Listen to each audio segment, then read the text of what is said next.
एक लंबे समय पहले एक गांव में बलराम और गीता नामक पति पत्नी रहते थे। बलराम नारियल पानी बेचता था। वो बहुत ईमानदार आदमी था, मगर अगर किसी और का व्यापार उसके व्यापार से अच्छा चलता तो वो बहुत निराश होता था और कुछ भी करके उनके व्यापार को अच्छा चलने से रोकता था। एक दिन बलराम नारियल को लेके आने के लिए नारियल के पेड़ के पास जाता है। वहां उन पेड़ों के मालिक को देख कहता है, नमस्कार साहब, नारियल लेने आया हूँ।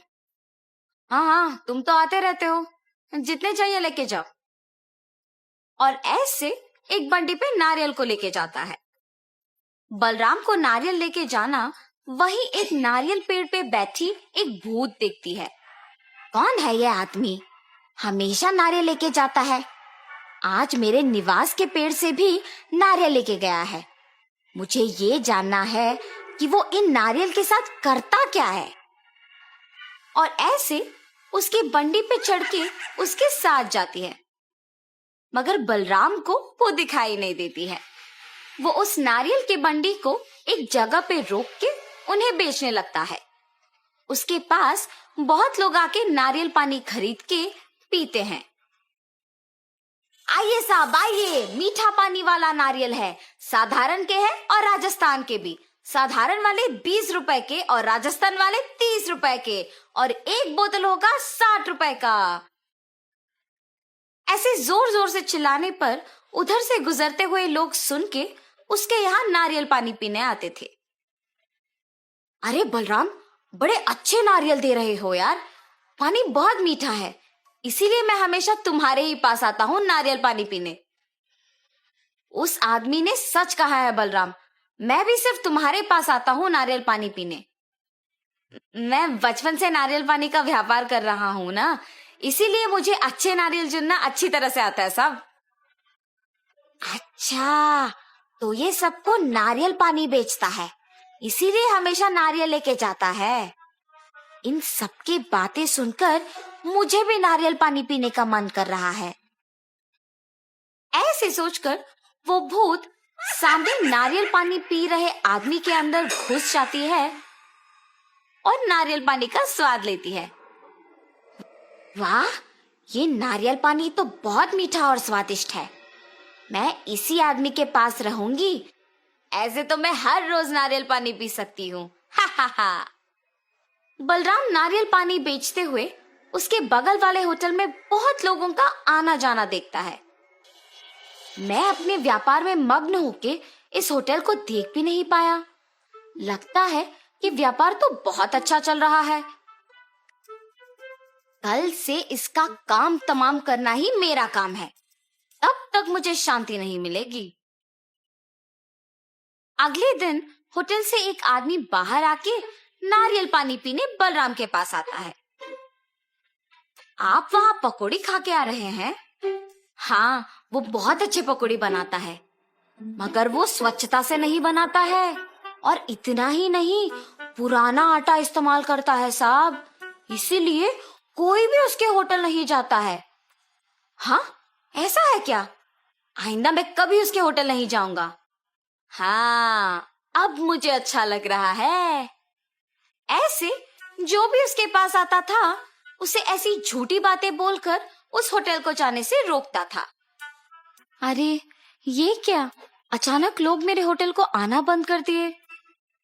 ऐसे सोचकर वो होटल मालिक दुखी होता है। ये सब बलराम की बंडी पे बैठे भूत देखती है। इस आदमी के वजह से उस होटल को कोई नहीं जा रहा है, और अब उस होटल का मालिक दुखी है। उसके बगल वाले आदमी के व्यापार को अच्छा जाते हुए देख ईर्ष्या से किसी को उस होटल जाने नहीं दे रहा है। ये मनुष्य सारे शायद ऐसे ही करते हैं। ये तो अच्छा हुआ कि मैं मनुष्य नहीं हूँ, लेकिन मुझे उसे उसकी गलती का एहसास दिलाना होगा। ऐसे सोच में पड़ जाती है। इतने में एक औरत नारियल पानी पीने वहां आती है। बाबू, एक नारियल दो मुझे। जी मैडम। और एक नारियल को काट के देता है, और वो औरत नारियल पानी पीती है। हाँ, मैं अगर इस औरत में घुस जाऊंगी तो इस आदमी को सबक सिखा पाऊंगी। और ऐसे उस औरत में घुस जाती है। बाबू, नारियल पानी बहुत अच्छा है, एक और दो ना। जी मैडम। और ऐसे एक और नारियल देता है। ऐसे वो औरत एक के बाद एक नारियल का पानी पीते ही रहती है। आखिर में उस बंडी पे मौजूद सारे नारियल खत्म हो जाते हैं। हैं? क्या ये एक मनुष्य ही है? मेरे पास के सारे नारियल का पानी पी गई। मैडम, मेरे पास के सारे नारियल ना खत्म हो गए, अब आप पैसे दे दीजिए। लेकिन वो पैसे दिए बिना बस चुपचाप खड़े रहती है। मैडम, पैसे दिए बिना आप ऐसे खड़े क्यों हैं? पैसे दीजिए। और अचानक वो भूत में बदल जाती है। क्या मुझसे ही पैसे मांग रहे हो तुम? ऐसे जोर से कहती है। उस भूत के चेहरे पे घाव और आंखों को लाल होते देख बलराम बहुत डर जाता है। हाय भगवान, भूत! ये कह के बेहोश हो जाता है। ये देख वो भूत उस औरत से बाहर निकलती है। बलराम को बेहोश देख उस औरत को कुछ समझ नहीं आता और वो वहां से चले जाती है। कुछ समय बाद बलराम को होश आता है और जब वो उसके चारों ओर देखता है तो उसे कोई नजर नहीं आता है। ये भूत कहाँ गई? मेरे सारे नारियल का पानी पी के पैसे दिए बिना चली गई। वैसे मुझे तो खुश होना चाहिए कि वो सिर्फ मेरे नारियल का पानी पीकर मुझे कुछ नहीं की। मुझे तो कल से दुकान लगाने के लिए भी डर लग रहा है। ऐसे सोचते हुए अगले दिन डरते हुए दुकान लगाता है। लगता है इसे कल का सबक काफी नहीं था। मुझे इसे कल से दुकान लगाने से ही रोकना होगा। इतने में उसके पास नारियल पानी पीने एक औरत आती है और कुछ आदमी भी आते हैं। ये देख वो भूत उस औरत में घुस जाती है। पहले उसको एक नारियल काट के देता है। वो नारियल पानी पी के पैसे दिए बिना जाने के लिए पीछे मुड़ती है। मैडम, मैडम, आप पैसे दिए बिना जा रहे हो? वो औरत भूत की तरह बदल के पीछे मुड़ती है। इतना जल्दी भूल गए मुझे कि पैसे मांग रहे हो? ऐसे जोर से कहती है। उसे डरावना दिखते देख वहां के सारे लोग भूत भूत करके चिल्लाते हुए भाग जाते हैं। बलराम भूत को देख कांपते रहता है। उसके बाद भूत भी वहां से चली जाती है। कुछ देर बाद बलराम वापस होश में आता है। आज भी वो भूत आई है। मेरे साथ और भी लोग उस भूत को देख भाग गए। कल से कोई भी मेरे पास नारियल पानी पीने नहीं आएगा। ऐसे सोचकर तब से नारियल पानी बेचने के लिए डर के घर पे ही रहता है।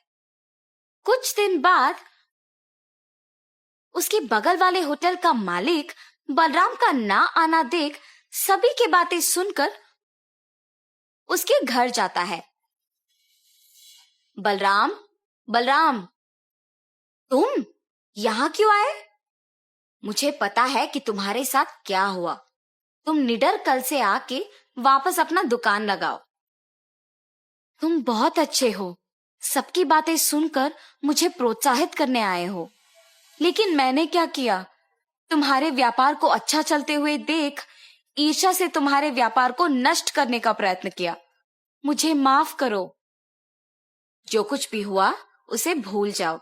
मेरा व्यापार अब अच्छा ही चल रहा है। मेरे व्यापार ऐसे अचानक रुकने की वजह से ही मुझे मेरे गलती का एहसास हुआ है। ऐसे जब कह रहा था वहां वो भूत आती है। अरे भूत, भूत! मुझे देख के डरो मत। मैं तुम दोनों को कुछ नहीं करूंगी।